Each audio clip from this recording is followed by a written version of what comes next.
Hello everyone! As I'm sure many of you know by now, Eurolive will be live again quite soon. We have a special report on it later in the podcast, as well as a DRC history report for those of you who joined us after Prologue closed back in 2004. In addition, we have a new music, another GOTC episode, and more. Eurolive lives. These are the words on the lip of fans all around the world. Not too long ago, Cyanwords announced the return of Live, exciting Eurofans everywhere. The new Euro online game will be hosted by GameTap, both as a part of a packet of games offered and separately. A new web page for Eurolive is already online at www.eurolive.com, where you can read news, sign up for the Cyan newsletter and Eurolive beta testing, and take a questionnaire. Other things offered on the page include a listing of in-development ideas and a link to the new Eurolive forums, which are growing daily. When the beta testing was first announced, so many explorers rushed over to sign up that the page was crashed for many hours. Explorers everywhere are waiting hopefully for emails telling them of the acceptance into the beta testing, and the opening of Live, scheduled for later this year, is eagerly awaited. On the 24th of May, Eurofans pooled their resources and supplied the team at Cyan with a truckload of pizzas, initiating a pizza party. At the party, the Cyanwords team was presented with a magnificent plaque from fans worldwide, made and donated by Share as a tribute to Cyan for the announcement of the return of Eurolive.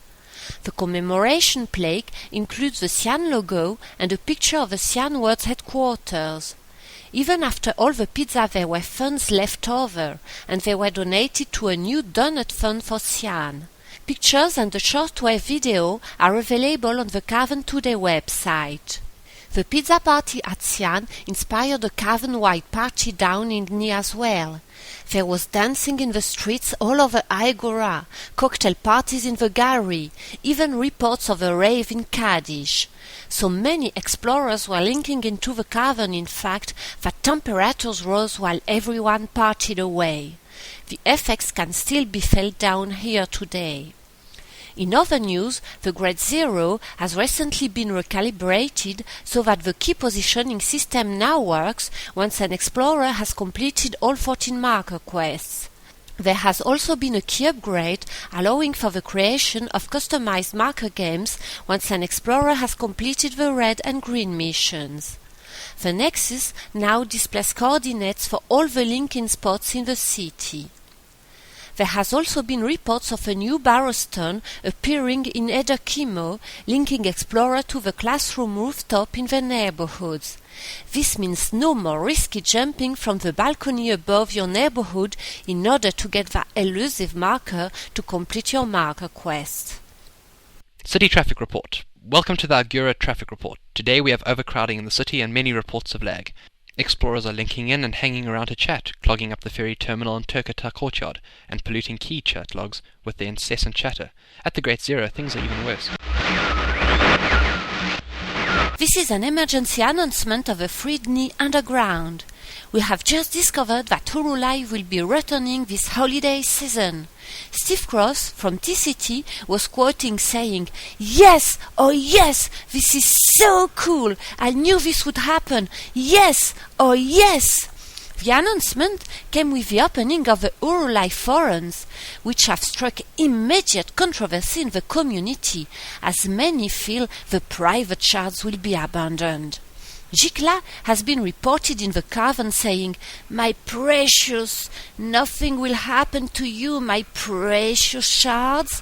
He has also been caught shouting, "Slackers, rock, sirs, 1-1, 1-1, 1-1-1, 1-1 and 1 at random explorers, causing deep debate over what he means. Some in the cavern have suggested it's a new rude slang word. Others believe it might have something to do with the independent shards. Unfortunately, Jikla was not around to comment, being as he was clutching his Railto book while trying to link, causing him to be trapped in link until he let the book go. It could be some time. I'm getting something over the cans. Dalton has something to report from Cyan headquarters. Thanks, Zam. I managed to sneak into Cyan and made my way to Rand's office. I tried asking him about Uru Live and the Nuru, but all he would do is stare at a plaque on his wall saying that was awesome over and over. Someone tipped me off that it might have something to do with Share. Thank you, Dalton. I'm receiving news that Steve Crops is running up to explorers in the cavern screaming "Live!" at them and running away. More on that at 10. Kicking cones about, placing markers in haphazard patterns, and just generally goofing off. This ends our traffic report. Good night. And now I think it is time we move into the rest of the podcast and hear all those lovely reports.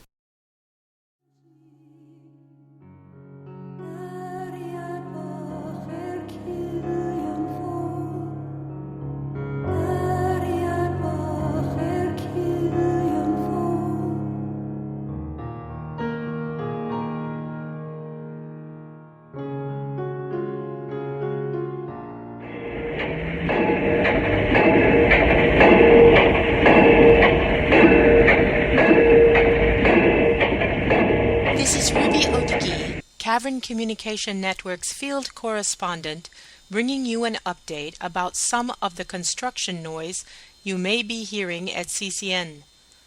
Those of you who have been a little concerned I might not get back from my Bevins cruise in time for Uru Live, well, I'm glad to say I'm back and fit as a fiddle, or at least as fit as I will ever be. I take a run through the cavern almost every morning, and it seems I never lose any weight.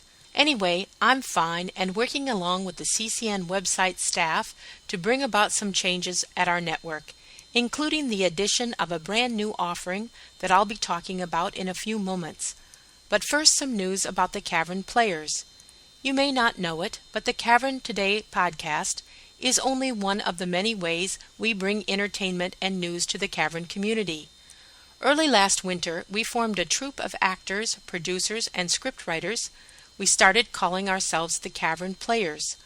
Our first production was the Cavern Christmas Carol, and our second production is coming out now as a serial, Alice in Wonderland.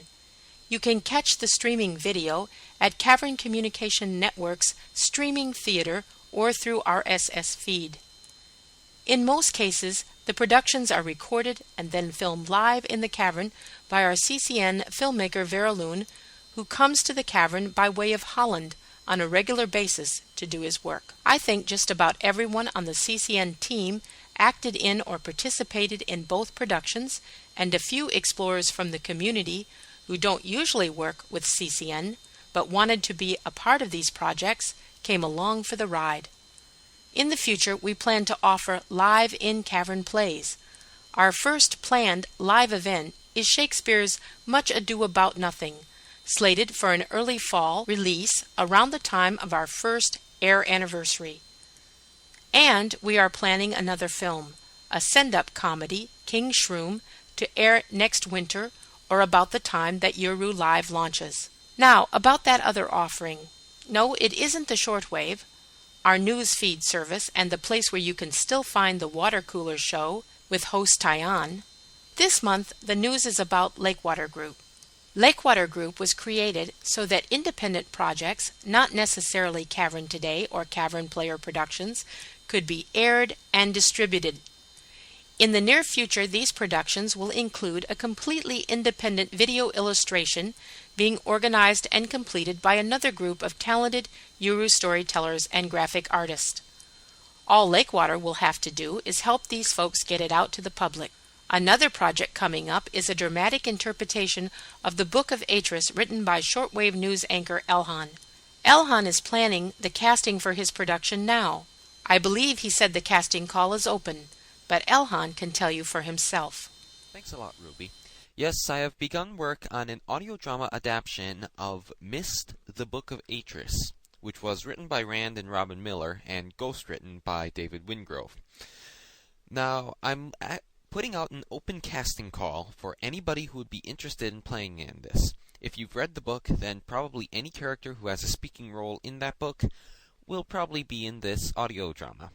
Obviously, that doesn't leave any room for Regis, Gen's mute servant, unfortunately, so he'll probably not be in it. But hey, you do what you can with the medium you're given.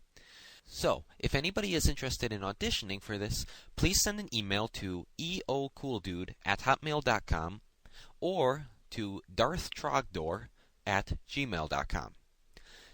I will get in touch with you right away, and we'll figure out what we're doing from there. We're still in the planning stages, and I've got some of the earliest some of the scripts for the first couple of episodes written. So, Ruby, do you have some more info for us? Thank you, Elhan.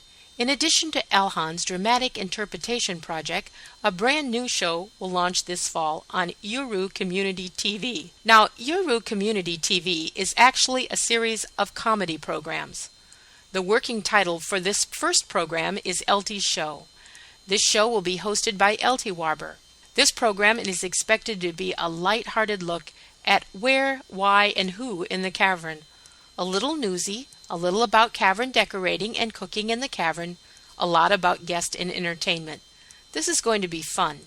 And if you're looking for something a little more serious and studious, then you might want to bookmark Galen's Dunny Audio History Project. This documentary-style serial will credit much of what's already been made available to cavern explorers and will shed more light on a popular subject that makes going on an expedition to uncover artifacts much more interesting. Bring along a yellow pad, or better yet, a 3-ring notebook. So you see, Lakewater is already working to bring independent productions to air. And when I say air, I mean by stream, feed, or download, audio or video, or audio and video. For the last year, the Cavern Communications Network team has been sharing and developing ways of bringing multimedia to the Uru community. And now we plan to share some of that information with groups who want to work independently but need a place to showcase their ambitious projects. Even if you're not a Uru community explorer, you are welcome to stop by. We are interested in your machinima, radio broadcast, and videos. No doubt, we'll try to encourage you to join the Uru expedition, but it will be a soft sale. No hard sale is ever required to convince you to take this journey. This is Ruby Odegi, signing off.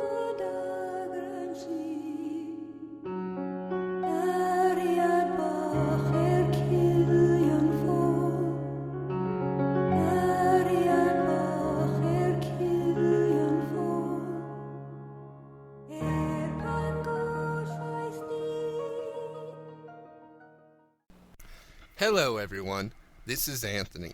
I'm here to tell you about a project Moate has started in the Mist Obsession forums. She is looking to create a Damala yearbook. If you have been on Damala for a day, or if you've been on Damala for a year, feel free to send a picture of your Avi to Moate. If you can't take your photo, or are unsure how to do it, then there are usually people in the Uru Obsession neighborhood willing to lend a hand and take your photo. Hello again, this is Moag for the Cavern Today. Much has been said about how the Myst series set the benchmark for what an adventure game should be. Years ago, anytime you read a review of a new adventure title, there was always the inevitable comparison to the Myst series, and it usually ran along the lines of, it's a good game, but it's no Myst. So the Cyan titles were regularly recognized for their excellence. One of the outstanding qualities of Myst and subsequent titles has always been the story behind the scenes. Various other games have attempted to expand their themes into some sort of story, usually manifesting themselves as action movies or similar, but typical of the more thoughtful, intellectual nature of Myst, the backstory was most effectively presented outside of the games themselves, in the form of 3 rather good novels. The games were more than merely games, of course. They were vehicles intended to draw us into that story, and to make us part of it, to make it part of its solution. And the success of that approach has resulted in a closely knit, worldwide community of fans who are deeply devoted to the work of Cyan Worlds. Well, the story behind Myst, essentially the story of the once mighty but now fallen Denis civilization, and the people who are seeking to restore it, has come to us from several sources, and at the center of this movement is one of the chief authorities on the Denis today, Richard A. Watson, and RAWA, as he is known to many, has been with Cyan World since the early days. At this time, it's my distinct privilege to welcome Richard to the Cavern today. RAWA, how's it going? It's going pretty well. How are you? I'm doing fine, thank you. I must admit that this is our second attempt at this interview. I'll say that to the fans. The technology kind of played a little practical joke on us the first time, so at least we had a good rehearsal. So anyway, down to business. One of the first things I thought about when considering questions for this interview was the original source of our information on the Denis, the first Myst game itself. Richard, can you tell us a little bit about how much research into the Denis had already been done by that time? And can you describe some of the sources you used to provide the framework for the story that we first saw in Myst? Sure. The story of Mist and Riven and those first 3 novels were primarily based on journals that Catherine left behind in Denis. Mm-hmm. I know we've found some of her journals ourselves, and I've read through some of her entries and realized that she was a very thorough journalist, obviously, because the richness of the story is really quite astonishing.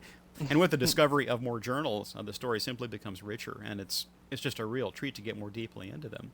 As the games progressed, it became obvious to us, to we fans, that we were seeing more and more of the story as it was being unearthed. Can you describe the process by which your knowledge of the Denis grew during the post-Myst period, and perhaps explain some of the work behind the other games like Riven and Exile and Revelation, and the novels as well? Well, the main points of Mist and Riven and the novels were pretty well known by the time Mist came out. Mm-hmm. Exile and Revelation and Myst 5 were not known, and those kind of developed separately. Understood.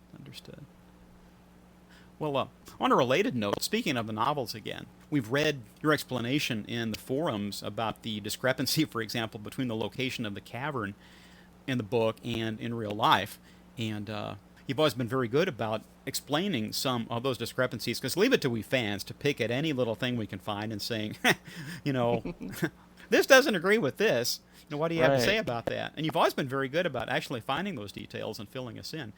Could you expand on that a little, perhaps explain about the extent of the Denis knowledge at the time the books were written as opposed to what we know now? Most of the most of the differences were, well, especially in the novels, were creative differences between Rand and Robin and some that I worked on, and either the publisher or David Wingrove. Sure. And I know specifically the location of the cavern was one that we wanted left nondescript. Sure. For various reasons, and he wanted to nail it down to a specific location. Mm-hmm. And we got him to not name a specific location, but there were enough clues to his location that people could see where he wanted to put it. Understood, because I understand that it was pretty essential to the DRC at that stage that the location not get out. And so that's why, for example, it's kind of difficult to find Tajinar on a map of New Mexico. Yeah. Although some of us have looked, not a whole lot of camels out there. Yeah, the DRC was kind of not interested in having anybody know where they were at that point. Sure. Can you tell us about some of the prominent kings in Denis' past? I know we've had some fans ask about this, how the kings were significant to the history of the Denis, how they steered the civilization. I think what prompted the question was we've read so much about the kings now in the journals and the palace in our Path of the Shell segment of the adventure. And could you please tell us a little bit about the kings and how they eventually segued into the guild system and perhaps why they did that? Yeah, I'm really rusty on the specific details of the kings, but the segue into the guilds I know was with King Karath. Mm-hmm. And he decided, the Arch. Yeah. Yes, they renamed the Arch. The Arch wasn't originally called the Arch of Karath, but see, I didn't know that. I thought that he saw to the construction of it, or at least it was built to commemorate him. Didn't realize it was already there. The Arch was actually very early on, long before he lived, and they renamed it for him after he stepped down. Very interesting. Yeah. And living near St. Louis as I do, there's this huge arch on our riverfront, and I can't help but draw a parallel. But go ahead, I'm sorry. I don't remember where we were. Okay. When the king system of the monarchy segued into the guild system. Oh, yes. He kind of disbanded the monarchy and set up more of a democracy kind of thing with although it's not really a democracy either, but it was just a more representative government than the monarchy was. Mm-hmm. Well, how did the guild system actually fit into their civilization? It seemed to encompass most of the major trades, as well as the Guild of Writers. I think was preeminent because the writing was so much at the heart of the Dunny civilization and set them apart from any other people. Yeah, the guild system is interesting to me anyway because it's so flexible. Mm-hmm. They didn't have the 18 major guilds that we know aren't necessarily the ones that always were the major guilds. Mm-hmm. As the situation changed, their priorities changed, and different guilds would take prominence. Mm-hmm. We see example of that in Riven, where Gen picks the 5 guilds that he wants for Riven, and they aren't the same as necessarily as the guilds that the Dunny had. Yeah. Okay. Well, let me skip a little bit. Our next question is kind of multifaceted, actually. And I probably should have written this as 2 or 3 questions, but they all seem to be related, so answer it all at once, or we'll break it down or whatever. One of the more mysterious pieces of the Dunny puzzle would have to be the barreau. We came across that term first in the Book of Denis, and it was used as a reference to the human slave caste on Terrani. And then our adventures in Mist 5, well, in Uru for that matter, and then in Mist 5, it put the term in a whole different light with the strange, the unearthly creatures known as the barreau. It was very difficult to understand exactly what role they played with the Dunny. Well, it was kind of difficult to understand Yisha's burden, I think, and what the significance of the tablet was, and of the barreau's freedom as it related to the Dunny. Can you fill us in a little on that? I know a lot of folks ended Mist 5 with a lot more questions, I think, than when they started. That's the way we like it. Well, yeah. Leaves you wide open for a sequel. And we don't mind that, by the way. Yeah, that's right. The more the merrier. Yeah, I think the nature of the barreau when Dunny was alive and thriving and what their relationship was, we really don't know. Yeah. And what the significance of their freedom is, we really don't know what they're going to do with that either. Mm-hmm. Well, they were never. Yeah. Well, they were never really mentioned in any of the Dunny journals we came across at all. And no, they weren't. And so they were as invisible to the Dunny, perhaps, as the slaves on Terrani were. Perhaps it was a relationship. They're kind of similar, that they were just not seen because the Dunny refused to see them. I don't know. That could be. But there was definitely a relationship, and I hope we get to understand that better because it was an intriguing part of the story. They're fascinating creatures, and hopefully there will be more to that story. Yeah, I think we'll be learning more about them as time goes on. Yeah. Well, I realize that at the time, or at the moment, things are kind of hush-hush as for what we'll see coming up this fall. But relative to the Dunny story, can you tell us anything about what we may come across later this year on the return of Live? We left off, for example, with Uru, the restoration process under the DRC having to close down for lack of funding, and we were able to, return to the cavern on a limited basis, and now the DRC are coming back. How will the new story tie in to the story that we left behind? Well, this new story will just pick up right where it is. I guess we'll come across new age books and things, and yeah, I'm sure we'll find new things, and I may be getting too specific. I'm sorry. That's okay. Like a lot of other folks, we're kind of on pins and needles, anticipating what's going to come. So, yeah. Well, I can't really think of anything else. Do you have anything you'd like to add for the fans before we close this one off and see if it recorded? I just want to thank them for everything they've done over the past 2 years, especially. We're really excited to be able to pick Live up again. Yeah, well, I think that we were as elated to see Rand's recent announcement as we were anguished to see the one of 2 years ago. So, yeah, I just wish the best for you guys. And in that light, with Mysterium coming up, I know a few of us are going. Well, actually quite a crowd, as it turns out, is coming to Mysterium this year. I'll be there myself. I hope to meet some of you guys personally for the first time. It'll be my first chance to meet some of my cohorts from here at the Cavern today, and we're looking to that in a huge way. looking forward to that, I should say, in a really big way. So it's been a treat, Richard. We hope to see you soon. And for Thank the Cavern you. today, for the Cavern today, this is Mowag signing off. Wow. Thank you for coming on the show, RAWA. Hopefully we will see you more often and learn more about the Dinny past.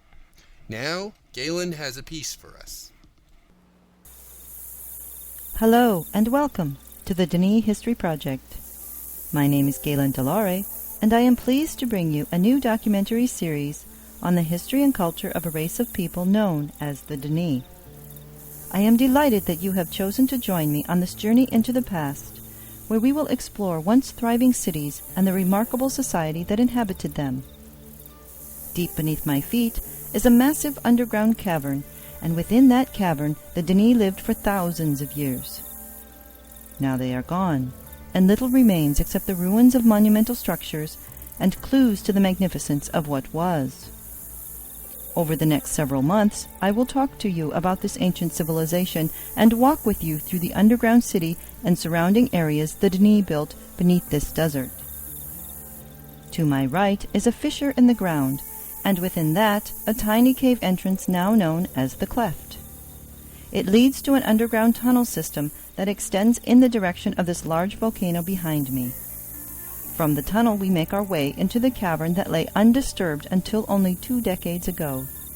In fact, in 2007, exploration of the city and its cave entrance enters only into its 20th year. Throughout this series you will learn more about the Denis race, their rise and fall, kings, guilds, and the mysterious art that allowed them to travel to different worlds, including this one. Among many other subjects, you will hear of the discovery of the Cleft, about the archaeological expeditions, the Denis Restoration Council, the Great Tree, Yisha, the Call, and about Elias Zandi and his dreams for the new Denis.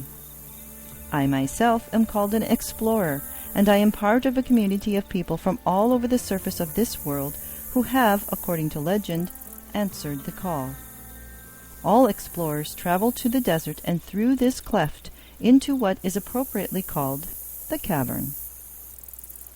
Before we journey into the distant past, however, I would like to mention one important series of events in recent history.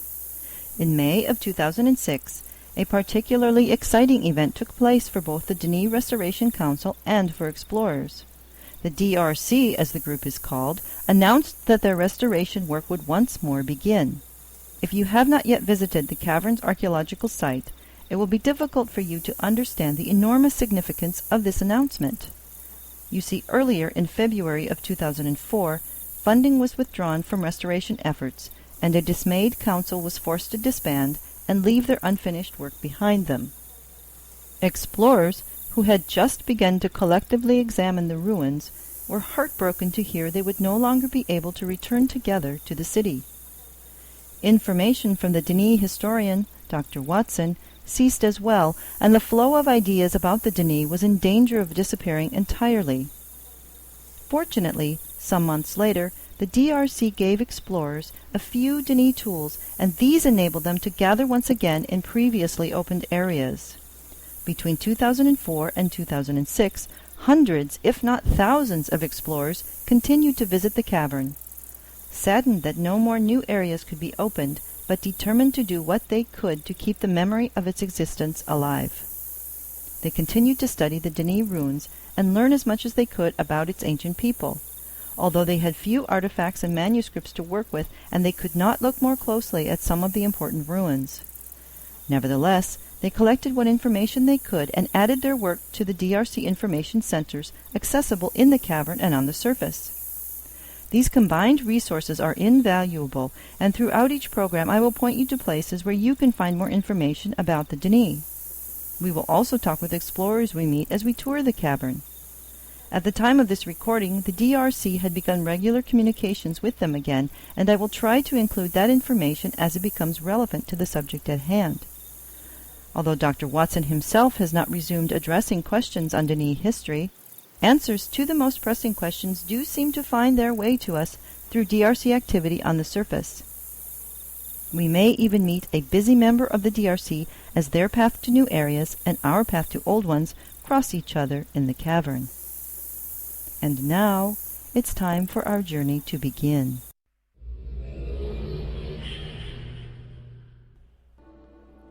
We begin our journey here at the library.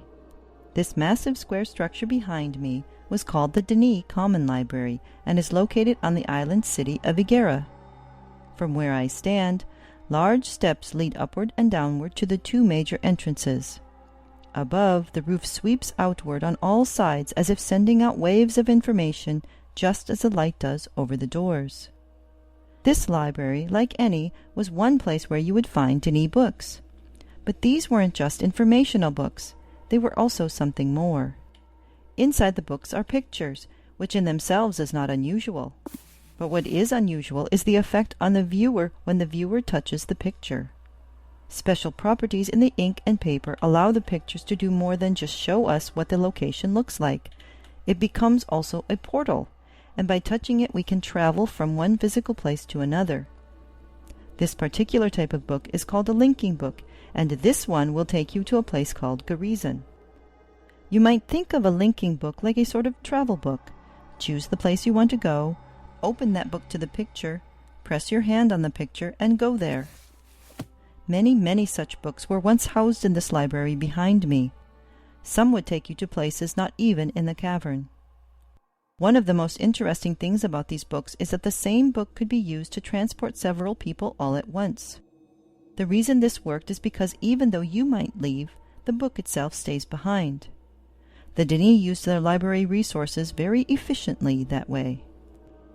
Another reason we have begun our journey here at the library is because the Denis people specialized in writing.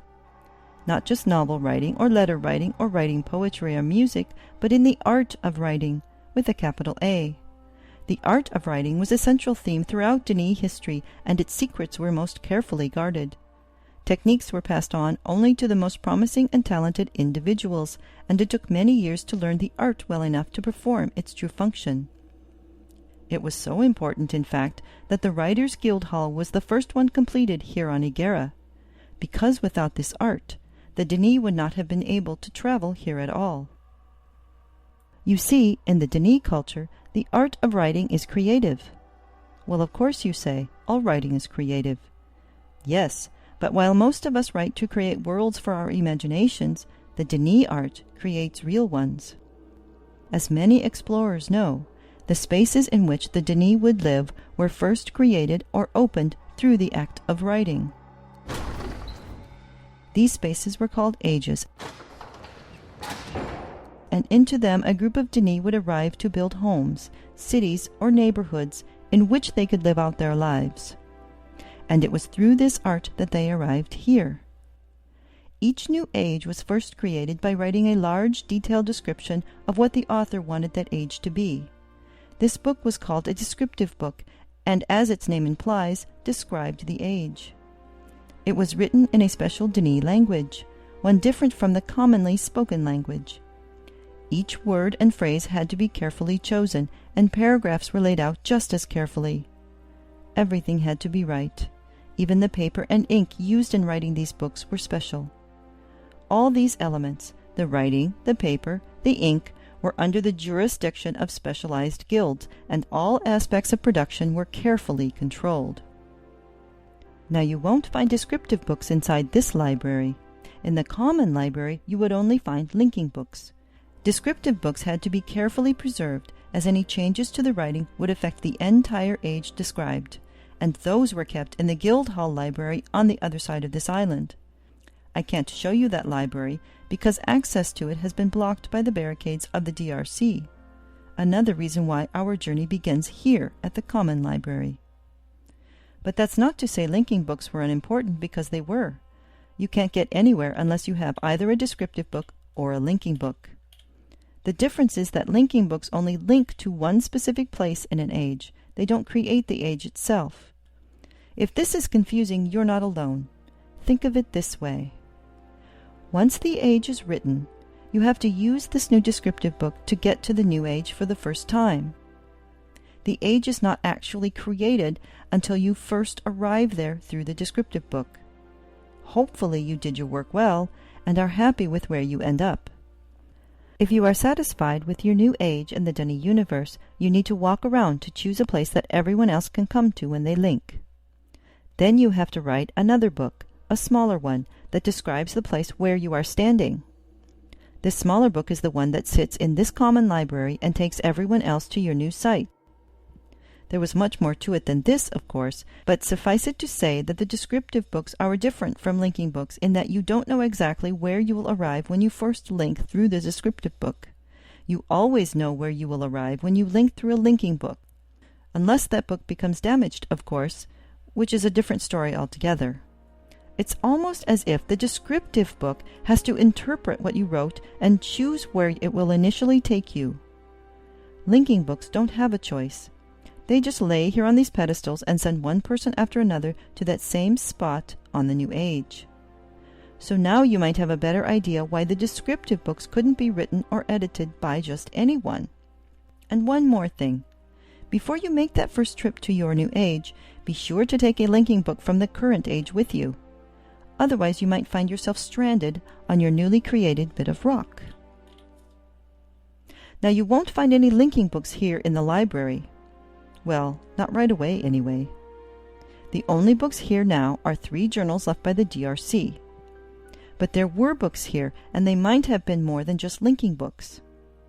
The journals left here are translations from books that were somewhere, and are now somewhere else.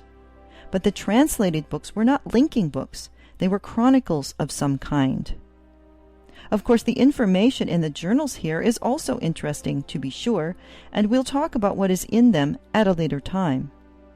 If you're too curious to wait, however, feel free to read them. This is an open area of the city, so you can come and look at the DRC journals yourself. Well, we're out of time for this segment. In our next, we'll dig deeper into the mysterious art of writing, talk more about the writing guilds, and learn what happens when a linking book is damaged. The information for this segment has been found in journals like the ones you see here, left in various places in the cavern by the DRC. If you can find them, you can read those for yourself as well. On the surface, you can find a great deal of information at the following centers: www.cyan.com, www.drcsite.org, www.capitaldpwr.net, www.dnidesk.com. For information specific to Denis Library practices, go to www.vofd.org. Additional resources are also listed at these locations. I would like to thank you again for joining me on this part of the program.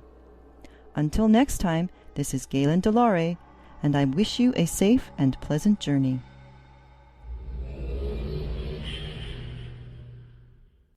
Delanor has allowed us to play one of his great pieces this month. This is Silo.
Hello everyone, this is Dalkin Starbine here reporting from Agura. Not much has happened in the last few weeks in the cavern. The Adder Chemostone has appeared once again, however the DRC have remained strangely hidden in the last few weeks. Several scientists met with the DRC liaisons and discussed their new game, Uru Live. It is supposed to be based on the cavern and trying to tell the story of what's going on here. I'm sure many of us know about Uru, a game which told the journey we took. However, it led to an MMOG. From what we have heard from the town halls, Cyan has a list of beta testers ready. Unfortunately, despite questioning every explorer I could, I was unable to find anyone in the cavern who was testing the game.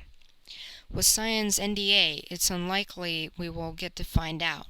The new site for this game is up and running by scientist Grey Dragon, and I'm sure everyone here wants to sign up just to check out how accurate Cyan has been to cavern life.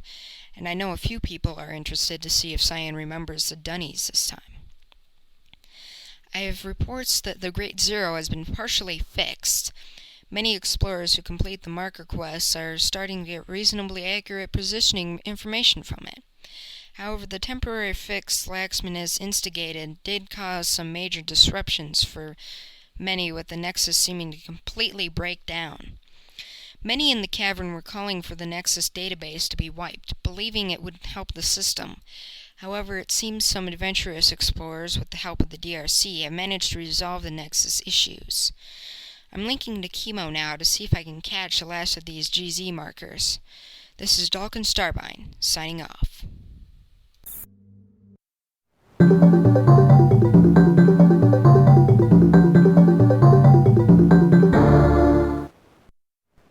Hello again, this is Mowog for the Cavern Today.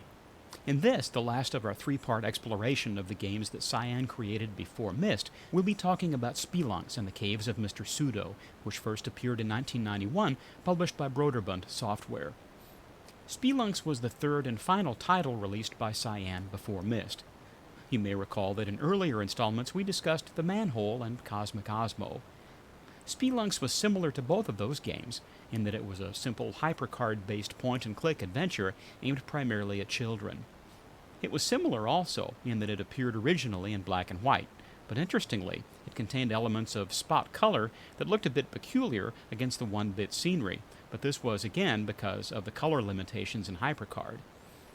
Later, just as with The Manhole and Osmo, an enhanced version of Spelunks appeared, and this new version was beautifully recreated in full color by Joshua Staub. Seriously, the colors in the later version of Spelunks are just gorgeous, even if there are only 256 of them. One of the main criticisms of Spelunks when it first appeared was that the game seemed very short, with only a few activities. And as true as this may be, it leads to one of the most interesting aspects of Spelunks. Interesting to Uru fans, at least. Spelunks, as its full title implies, was set in a little cave system. So, for starters, you have the cave idea that we later found in Uru. The game opens with an elevator ride.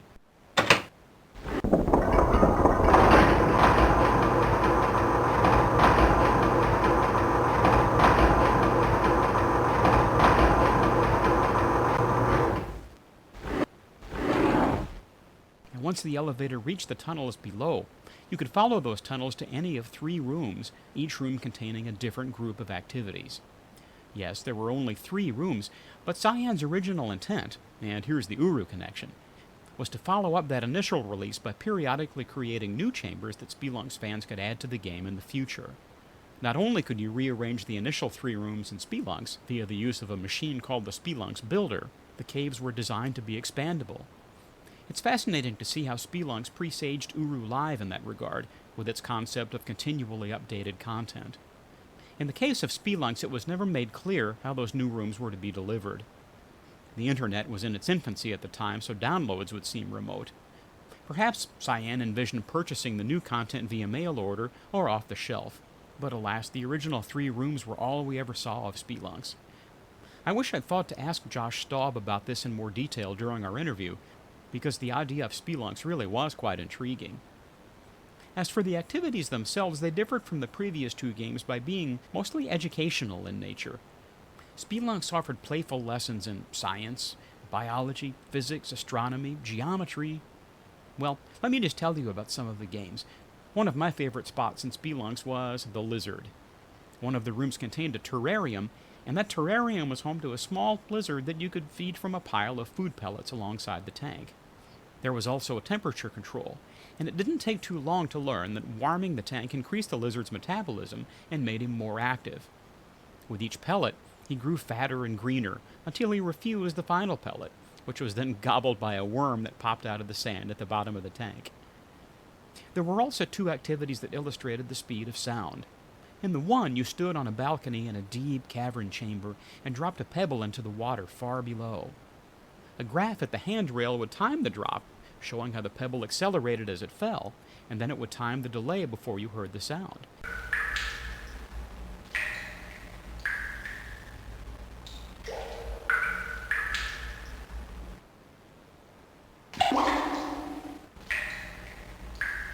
In the other puzzle, you could enter a distance in miles or kilometers, and then look into a view scope to see a lightning flash at the specified distance, with a timer then counting the seconds until the sound of thunder arrived. In another activity, you could charge a fluorescent lamp with different gases, and then power it up to note the different colors.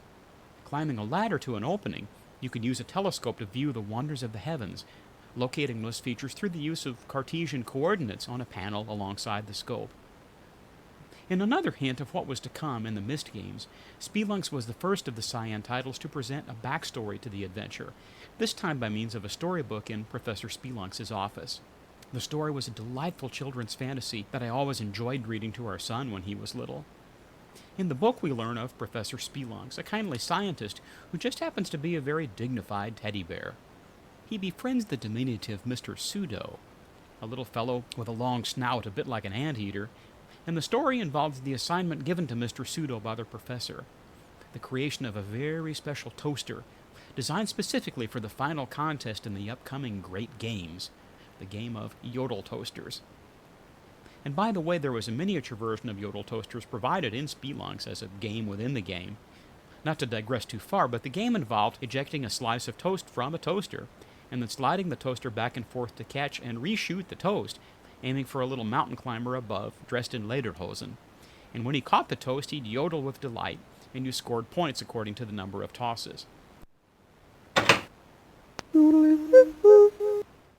The tricky bit was that you only got so many attempts before the toast became overdone and crumbled to cinders. As mentioned, there were several other activities, and while most of them dealt with science, there were some that were just plain fun, such as the picture over Mr. Pseudo's desk. Clicking that picture zoomed you in on an interactive scene where you could place a miniature Mr. Pseudo anywhere in the picture, explore his house, etc., even sit him at his piano and hear him play.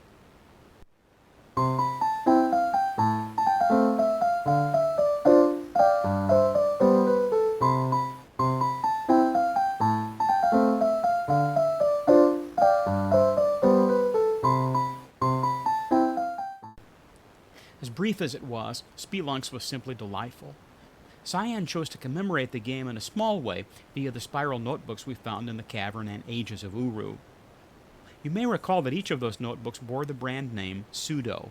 As I've mentioned before, each of these games, the Manhole, Cosmic Osmo, and Spelunks, was great fun on its own, but when seen in light of what was to come later from Cyan, they become all the more fascinating, because these games serve to document the growth of Cyan's world-building abilities.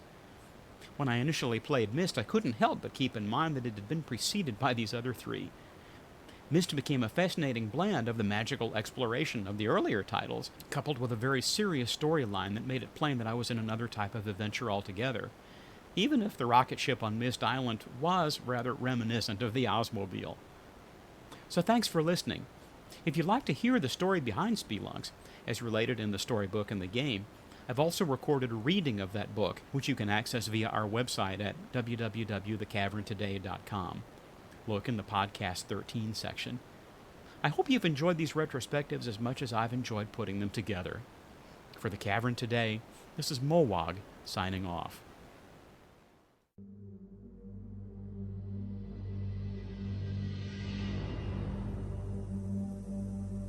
The third reflection, the third seal, the third journey, that shall help reveal the hidden past, for the time of the journey of burdens approaches like a coming wave. But the questions continue to grow. Will the free make the true choices? Will the free be able to carry the burdens? Will all return, or will all fade? These are the questions that must be answered.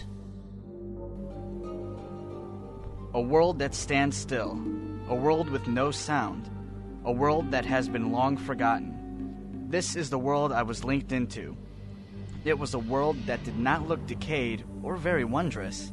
It was a world that was somewhere in between. As I stepped onto that hard rock path that ran through a field of pale green grass, I felt the cold air as it blew against my face. And when I reached the top, I saw the city that now lay still. There was only the sound of the wind. It was like walking through a frozen moment in time, which was a strange feeling, but that is to be expected. As I went deeper and deeper into the city, I saw that there were 5 paths, and I knew I had to choose. But then, for some reason, I felt I should take the middle path. I don't know why I felt this pull, but I did, so I proceeded down that path. At the end of this path lay a single temple resembling a large stone block. As I gazed at it, I saw something that made me fall to the ground, a very quick flash of 2 versions of the temple. The first was a shimmering wonder, and the other was the temple in a decayed state. When I regained my whereabouts, I stood back up and proceeded to enter the temple. What was that? In the second room lay a single pedestal with a device that looked very similar to the key device you get in Garrison. I placed it where my normal key would be, for to travel this road, you must leave behind the things that connect you to Dunny. Alongside the device was a crystal of some kind which fit into the top of the device, but I couldn't figure out the purpose of the crystal. I decided to figure that out later, and proceeded into the next room, then the one after that. Each was more amazing than the one before. There were symbols of an unknown race, and for some reason, I could read it. I don't know how, but I could. There were stories of kings and people and legends and histories. It was amazing, and I learned much just in that one room. I came to one room that had a symbol hanging above it and bearing some text, and like in the other rooms, I could read the text and this symbol. The symbol read, "The Burden of Friendship," and the small text read as follows: "The blue light, the blue seal, the power to hold and reveal. This is the third burden. If you take it, you will not be able to release it until the time of freedom. This is the way of things, H. Journeyer." I somehow felt that I should take this burden, and so I decided I would, and then I proceeded on to the next chamber. I finally reached a strange room that I think was a throne room. There was 1 large chair and 2 smaller chairs, and then on the ground in front of the 3 chairs were 3 symbols. I then saw that I could only read one of the 3 symbols, which was strange. The symbol I could read was the symbol for friendship. Ken suddenly saw something very strange. There were strange waves of energy in this room. They were as white as light, and they moved around as if they were waves. Ken couldn't help but stand in awe at them, and when they hit him, they felt very warm. Ken found this pleasant because it was a bit chilly inside the temple. Such wondrous waves of light flowed around me, and once in a while hit me. It was as if I was in a dream of some kind. They were the most amazing things. They seemed to re-energize your strength and make you feel warm all over. These beams of light reflected from one place to another, and then they suddenly vanished, and all was as it had been before. At this point, I knew that this was not a Dunny age, for in all my travels I had never seen such a thing. I took one final look in this room, and then saw something that I should have seen the moment I first walked in. It was a door of some kind with a keyhole that looked just like my crystal. But could it truly be that easy to just slip it in? I didn't expect it to be so easy. I stepped up to the door, placed my crystal into the slot, and sure enough, to my surprise, it opened. What I saw was rather strange. It was the same room, but it looked like two overlapping scenes. And as I gazed into it, I saw something even stranger. What I saw was two other people in this overlapping reflection. It was so distorted, though. You couldn't really see their faces, but you could see that they were of Dunny, and that they stood on the other two symbols in front of the three chairs. But who were these people? Were they truly from Dunny? Or was this an illusion of some kind? Suddenly, I saw the door start to close, and I moved out of the way. So what was I supposed to do now? So far, I had seen a strange reflection of two versions of the same age, and then I found a key-like device that opened a door and revealed overlapping reflections of the other two worlds. What did it all mean? There had to be a reason. Then it hit me. What if this age wasn't just a normal age? What if it was an age that was in 3 different time frames? One would be the past, another the present, the third the future. But which was which?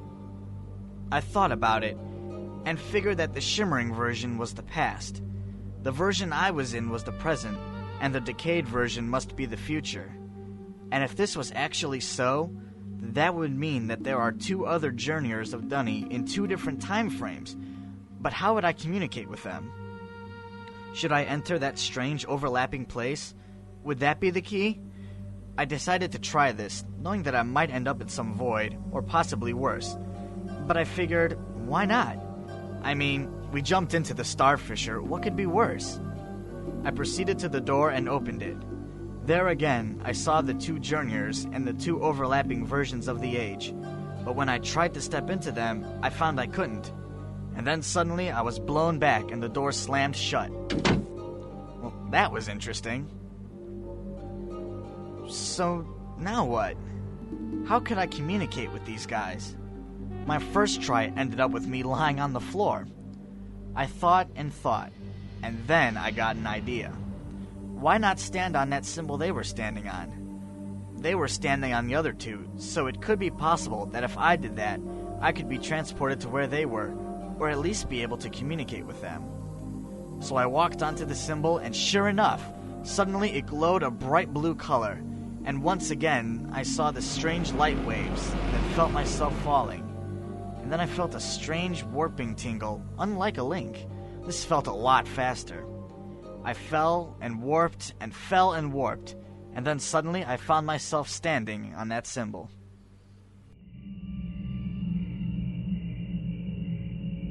The Room of Reflection, a place that is different from any place in this age. This age is not a normal age, as has been said before. It is an age of reflections, an age of history, an age of time. But what lies within this age? What was left behind? Will we ever learn what lies on the other paths? Or will we simply taste but a drop of what truly lies hidden? If we are the ones meant to carry the burdens, then we must learn, and to learn is to grow, and to grow is to learn. This is the way of things, the way of the age journeyer, the way of life, and the way things will always be. But as I have said before, will we take the wisdom and knowledge we gain from these teachings? Or will we simply ignore it and never grow? A stranger, another journeyer of Denis. He is another who follows the teachings of the grower. In his eyes lies courage, in his heart lies wisdom. In his face lies a burden, for this I can see. But behind him he hides something that can only be known by those he could trust. That he is young, and yet in his heart he is much older. We stand on the symbols of the past, but there is one symbol that remains vacant. No journeyer stands there. I have met another journeyer, another friend, yet I feel this incomplete gathering. But then I feel that the time of the last journeyer's arrival grows closer. How can I sense such things? Could it be simply intuition? Or is it something stronger? I am a journeyer of ages, a learner of lessons, a woman of wisdom. He is a man of courage. We carry 2 burdens. as we both have learned from our talk. He carries the burden of courage, and I carry the burden of wisdom. Now both of us yearn to know who is the one who carries the third burden, and for that matter, what is the third burden? She is a woman of wisdom. In her heart lives wisdom and love. In her eyes lies courage. In her face lies a burden. But why should these things truly be burdens? Because they are. These are good burdens, and we should always carry them, for they are like feathers, but also like bricks.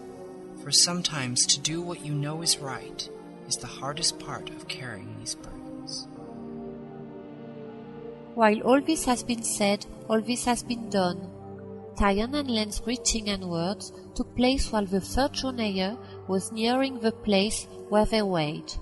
The three would now meet. The two worlds were now three, for when I opened my eyes, I could see all three instances of the age, but only for a split second. All combined into one, and then suddenly it all cleared, and I saw the other two journeyers who carried the other two burdens. As the third journeyer appeared, Tyon and Len suddenly felt time slow down. They too saw the strange light waves that the third journeyer had seen but a few minutes before. Such wondrous light, such a warm feeling. These waves of light, I remember reading about them in the room before this chamber. According to legend, they hold the power to protect those of light, and the power to destroy those of shadow. It was a wondrous feeling when they hit me. I felt as if I was re-energized, and I also felt as warm as you would feel in front of a fire. The power of light is such a wondrous thing. In story after story, you'll hear that the light will destroy the darkness, and after this experience, I can see why. The beams moved as if they were a great sea. Once touched, you felt as if you had a good night's sleep and woke up under a warm blanket on a chilly day. That is a wonderful feeling. Like a flash, the light waves then vanished, as if they had never been there, and Tyon and Len felt as if a part of themselves vanished as well. And so did the third journeyer, for once he appeared, the light waves around him vanished. A feeling of parting, a feeling of loss. That is what I felt when the waves of light vanished, and I found myself in the very room I wished to enter. As I looked around, I saw the two other age journeyers, and still they looked as if they were from Dunny, for they wore shirts bearing the symbol of the hand, or the Yisha shirt as it is sometimes called. Greetings, my name's Ken. Ken bowed as a sign of greetings and respect. Tyon and Len did the same. Greetings, I am Tyon. And I am Len. It's nice to meet you both. You're the third burdened, are you not? Yes. How did you know? 3 symbols in front of a throne of an ancient race. My symbol says courage. Mine, wisdom. And yours says? Friendship. You know, I think before we continue, we should tell each other what we each know. And so they did. Tyon, Len, and Ken shared their knowledge and found that each held a piece of the puzzle. The one thing they all had in common was that they all had the mysterious keys. This room also seems to be the one thing we all have in common. But this room isn't like the other instances. It's got 3 doors and a lot more of these strange symbols. But like the symbols, I can only read parts of it. Yes, it seems that we can read all of some texts and only parts of other texts. I wonder why that is. Well, it could be because we each are only meant to see some things. Yes, that's one idea. Yet I think it could be also that only when the 3 of us are gathered can we read and learn of the past. Yeah, No, this could have been their way of guarding their knowledge. True. Is it me? Or do the 3 doors not have keyholes? No, you're right. They don't. How strange. So, then if we can't use the keys to open them, how are we to proceed? Well, maybe we aren't meant to. What? He may be right. Explain. I can't. Why not? Because he doesn't know. It's more of a feeling, really. Don't you think it's strange that we all have had moments where we just felt certain things? Come to think of it, yeah, and that is strange. It reminds me of the feeling I had when I first felt the call to Denis. Come to think of it, yes, this is kind of similar. A room that is a combination of 3 time periods. In it lies 3 doors that hide something. But what do they hide? What lies beneath those doors? A power of great good, or a force of great evil? I don't know. But whatever lies beyond them, I will face it, for that is the way of an aged journeyer. He is not to run or hide. He is to be strong and use his courage, for courage is the burden of fire. On these doors lies a mystery of which I can only read a part, but I feel a sense of wisdom, for I know what to do. I shall wait and be patient. This is the way of an aged journeyer, for the wisdom is the burden of common light. 3 doors that hold a mysterious text that holds the key, yet only a part of which I can read. What are we to do? What is the next step? And what is the key? An aged journeyer must ask these questions, for to ask is to learn. Friendship is the burden of cooling water. Those words above the door. Let's see if we can fit the pieces together. Well, I see that they're in the order of your symbol, then mine, and then Ken's. So let's read them that way. Agreed. Beyond the door lies the hidden truth long forgotten, a power that must be returned. For you have walked through the temple of ages and have seen the histories long forgotten.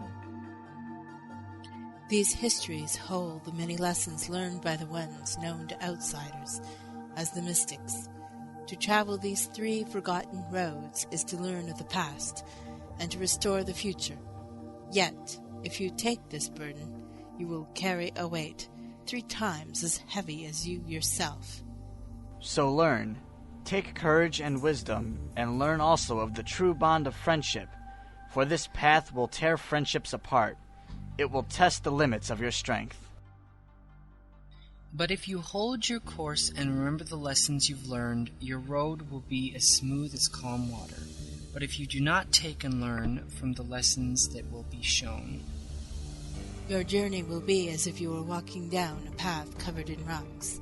It will be slow, and you shall lose much. So be warned, journeyers, of the burdens. For while this journey is one of courage, wisdom, and friendship, it is also one of temptation, pain, and greed. These 3 powers can easily take you if you are not prepared for what awaits beyond. So now we know what lies beyond these doors. But are we up to it? That is something we must think on.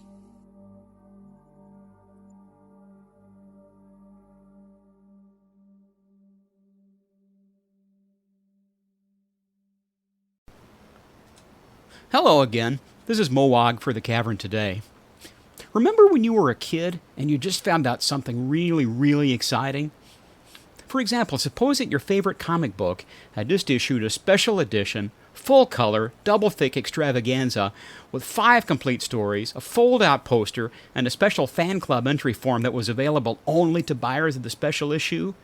Now that is huge. You'd go running home to your mom and would blurt out all the glorious details, and your mom's reply would always be, "That's nice, dear." Ah! She just didn't get it, and you knew that you could never make her understand. But still, you had to ask. So, can I buy it? We'll see. And you knew what that meant. You're never going to see that comic book. Well, it's funny how things aren't much different when you grow up. The characters change, but the story's pretty much the same. Exciting stuff happens, and when you try your best to make it sound important to your friends, you find that it's hard to even make it sound interesting. Now realize that my wife has never understood the appeal of Myst. Hey, honey, wow, this is cool. I have the chance to be a reporter on a Myst fan podcast. That's nice, dear. Well, I'll be working with other staff members from all around the world. That's nice, dear. Oh, things are not going well. They have an annual gathering called Mysterium, and this year it's in Spokane, Washington. I'll get to meet some of my CCN friends, and we may even visit with the people at Cyan. Can I go? We'll see. You get the idea. Well, plans are that I will be coming to Mysterium, and I hope to meet some of you there. But it only goes to show what a lot of us have noticed about the frustrations of being a Myst fan, or really a fan of any kind of hobby. Myst, amazing as it is, just isn't universally popular.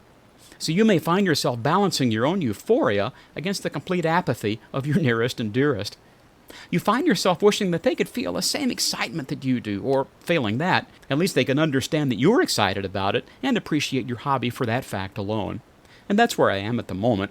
I'm having an amazing time with Uru and with the Cavern today. I've explained it all to my family at sufficient length so they know what I'm doing, even though they've heard very little of our actual podcasts. And they're very accepting of what I do. It just hasn't cost any money yet, to speak of, with the exception of the games themselves. And there's the kicker. So far, Myst has been pretty economical for us. But throw in a weekend trip to Spokane, airfare, lodging, and so forth, and the story changes considerably. And if Uru Live comes back, and there's a monthly subscription, that may take some convincing. Oh well. So this one's dedicated to all of you out there who are carrying the Myst torch.